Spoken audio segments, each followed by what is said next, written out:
Hai semua, jadi di video kali ini kita akan bahas tentang istilah-istilah yang sering digunakan di dunia cryptocurrency. Nah, sebelumnya mohon dukungan kalian untuk support channel ini. Caranya dengan klik like, komen, dan juga subscribe.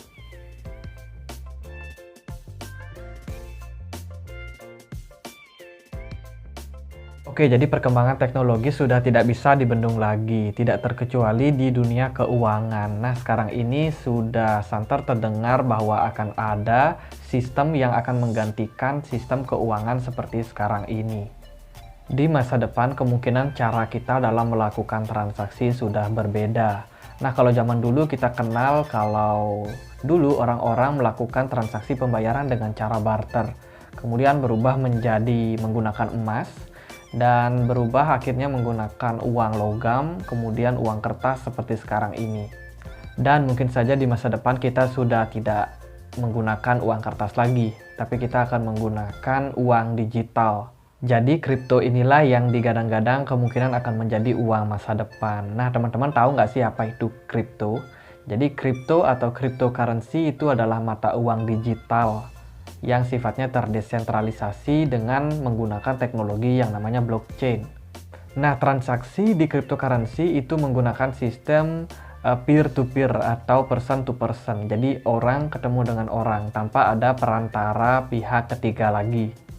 Nah, misalkan teman-teman dari Bali mau transfer uang ke Jakarta. Biasanya kalian pakai apa? Pakai bank kan? Kalian menggunakan fasilitas dari pihak ketiga, yaitu bank. Nah, kalau di cryptocurrency itu kalian bisa langsung melakukan transfer dari smartphone kalian atau dari laptop kalian itu langsung ke tempat tujuan dengan menggunakan alamat dari wallet kripto kalian. Nah, meskipun kedengarannya simpel seperti itu, tapi cryptocurrency masih banyak kendala, ada banyak penolakan dari berbagai negara. Dan juga sementara ini Bitcoin yang paling terkenal itu justru punya masalahnya tersendiri, yaitu fasilitas biayanya yang mahal dan juga transaksi yang masih lambat. Nah, kenapa di kripto kita bisa langsung transfer dari peer to peer? Ini karena ada teknologi yang namanya blockchain. Blockchain sendiri merupakan teknologi baru yang mendasari mata uang kripto. Nah, fungsinya itu adalah menyimpan data-data secara digital yang tentunya aman dan juga transparan. Blockchain sendiri seperti sebuah buku besar yang mencatat semua data transaksi secara transparan, sehingga siapapun bisa mengakses ataupun mengetahui transaksi tersebut. Oke, kalau berbicara tentang kripto, pasti tidak lepas dari yang namanya Bitcoin. Nah, saat ini Bitcoin merupakan mata uang yang paling populer di cryptocurrency dan tentunya digadang-gadang akan menjadi mata uang internasional. Oh ya, aku sudah bahas Bitcoin di video yang ini. Kalau teman-teman tertarik bisa cek videonya di link deskripsi di bawah. Nah, karena Bitcoin itu punya banyak sekali kelemahan, misalkan transaksinya yang lambat dan juga biaya transaksi yang cukup mahal, sehingga akhirnya memunculkan banyak alternatif koin yang lain. Contohnya saja seperti Ethereum, BNB, Cardano, XRP, dan lain sebagainya. Nah, untuk teman-teman bisa menyimpan Bitcoin ataupun alternatif koin yang lain, itu kalian membutuhkan yang namanya dompet. Jadi kripto ini memang mirip sekali seperti uang pada umumnya, dan uang itu membutuhkan dompet untuk menyimpannya. Jadi untuk dompet sendiri diistilahkan dengan wallet. Dengan kita memiliki wallet, itu kita bisa melakukan transfer untuk cryptocurrency dari pengguna satu ke pengguna yang lainnya dengan memanfaatkan alamat yang ada di wallet tersebut. Nah, tapi untuk sementara ini di Indonesia masih dilarang untuk melakukan transaksi menggunakan kripto ini. Dan kripto sendiri itu sudah bisa diperdagangkan ataupun diperjualbelikan sebagai alat transaksi yang tentunya diawasi oleh Bapepti. Jadi teman-teman tidak perlu khawatir untuk berinvestasi di Bitcoin ataupun alternatif koin yang lain karena sudah ada regulasinya dari Indonesia sendiri. Nah, untuk kita bisa memperdagangkan atau memperjualbelikan untuk cryptocurrency ini kita membutuhkan yang namanya exchange. Exchange di Indonesia itu ada banyak seperti Indodax, Toko Kripto, Pintu, dan lain sebagainya. Jika kalian belum memiliki exchange, itu kalian bisa mendaftarnya. Coba aja cek di kolom deskripsi, aku sudah buat beberapa tutorial untuk mendaftarkan exchange seperti Binance, Pintu, Toko Kripto, Indodax, Hotbit, dan lain sebagainya. Nah, seperti yang kita tahu, kalau untuk menyimpan kripto itu kita membutuhkan wallet. Nah, bagaimana dengan cara untuk memperoleh kripto sendiri? Jadi ada beberapa cara untuk memperoleh cryptocurrency. Itu salah satunya adalah menggunakan exchange tadi. Kita bisa membeli dari exchange tersebut, entah itu membeli Bitcoin atau alternatif koin yang lain. Kemudian cara yang lain itu kita bisa melakukan mining. Jadi mining sendiri adalah sebuah istilah yang dilakukan dalam proses memecahkan masalah atau teka-teki yang kemudian kalau berhasil dipecahkan itu akan membuat blok-blok baru. Nah, untuk proses mining itu membutuhkan tenaga komputer yang kuat, sehingga tidak semua orang bisa melakukan mining ini. Untuk orang yang melakukan mining itu disebut miner. Nah, selain mining itu juga bisa ikut airdrop atau menyelesaikan misi-misi yang diberikan oleh sebuah exchange atau instansi yang memang memberikan Bitcoin ataupun kripto yang lain secara gratis. Atau cara yang lain itu kalian bisa mendapatkannya dengan bermain game yang tentunya bisa memperoleh kripto itu secara gratis juga. Nah, bagi kalian yang mau mencoba beberapa permainan mungkin untuk mendapatkan Bitcoin, Bitcoin Cash ataupun Litecoin, itu kalian bisa cek juga untuk permainannya di kolom deskripsi. Oke, misalkan kita mau terjun ke dunia cryptocurrency, apa hal yang harus kita perhatikan? Nah, di pasar kripto itu ada beberapa tren. Nah, tren ini bisa menunjukkan apakah market itu lagi naik, lagi turun, ataupun lagi menyamping. Idealnya kalau kalian mau masuk ke pasar kripto itu saat market lagi naik. Nah, market lagi naik ini sering disebut sebagai bullish. Tapi ada kalanya market nggak cuma naik, tapi juga turun. Nah, kalau kalian masuk saat market lagi turun, itu disebut market lagi bearish.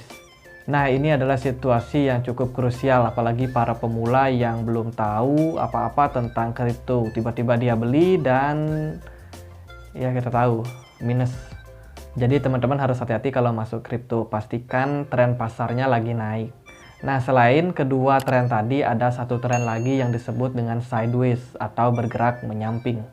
Sideways adalah fase yang paling membosankan, di mana tren tetap di situ-situ aja. Jadi trennya naik turun, tapi tidak bergerak terlalu jauh. Nah, di dalam dunia kripto ataupun saham itu ada dua karakter penting, yaitu investor dan juga trader. Investor atau pemodal adalah orang-orang yang berinvestasi pada sebuah instrumen dalam jangka waktu yang panjang. Nah, karena jangka waktunya panjang, sangat penting untuk seorang investor mengetahui proyek, prospek, ataupun masa depan dari sebuah instrumen investasi tersebut. Kalau di saham, biasanya para investor itu akan rajin untuk membaca laporan keuangan sebuah perusahaan setiap kuartal, melakukan analisa fundamental bagaimana kinerja dari perusahaan tersebut dan melihat bagaimana prospeknya di kemudian hari. Kalau di kripto itu agak susah karena kripto sendiri bukan sebuah perusahaan, tapi kita bisa melihat proyek-proyek dari kripto tersebut, apakah developernya tetap melakukan upgrade untuk mata uang ini. Dan bila mana tipikal kalian adalah seorang investor, pastikan kalian berinvestasi pada koin-koin yang memiliki fundamental baik. Artinya dia punya prospek ataupun proyek masa depan yang meyakinkan. Atau bisa dibilang ke depannya kita harus visualisasikan bahwa sebuah koin itu akan digunakan di masa depan. Jadi kita bisa melihat dari keunggulan-keunggulan yang dimiliki oleh koin tersebut. Karakter yang kedua adalah trader. Nah, trader ini bisa dibilang adalah pedagang. Jadi yang namanya pedagang, dia akan berusaha membeli di harga yang paling murah dan menjualnya di harga yang paling tinggi. Jadi beda dengan investor, trader itu lebih bermain pada jangka waktu yang pendek. Jadi dia jual beli dengan menggunakan yang namanya analisa teknikal. Jadi para trader akan mencoba untuk memprediksi pergerakan harga ke depannya dengan cara melihat kinerja masa lalu dari sebuah koin. Nah, para trader ini perlu memperhatikan yang namanya chart, kemudian indikator, volume perdagangan, dan bagaimana pola-pola yang terjadi pada pergerakan sebuah cryptocurrency. Nah, kalau kalian mau belajar lebih banyak tentang analisa teknikal, itu kalian bisa cek juga video aku yang di bawah. Jadi aku sudah buat 4 segmen untuk kalian para pemula belajar analisa teknikal dengan cara mempelajari candlestick pattern, kemudian bagaimana pola-pola yang terbentuk. Kemudian kita belajar juga tentang indikator yang biasanya digunakan, bagaimana menentukan harga jual, harga beli, cut loss, dan juga take profit. Itu kalian bisa cek di kolom deskripsi juga. Nah, untuk trader sendiri itu ada beberapa macam trader. Itu ada seperti swing trader, ada juga yang scalper, ataupun one day trader. Oke, jadi ada juga istilah-istilah lain yang populer di cryptocurrency. Itu seperti whale.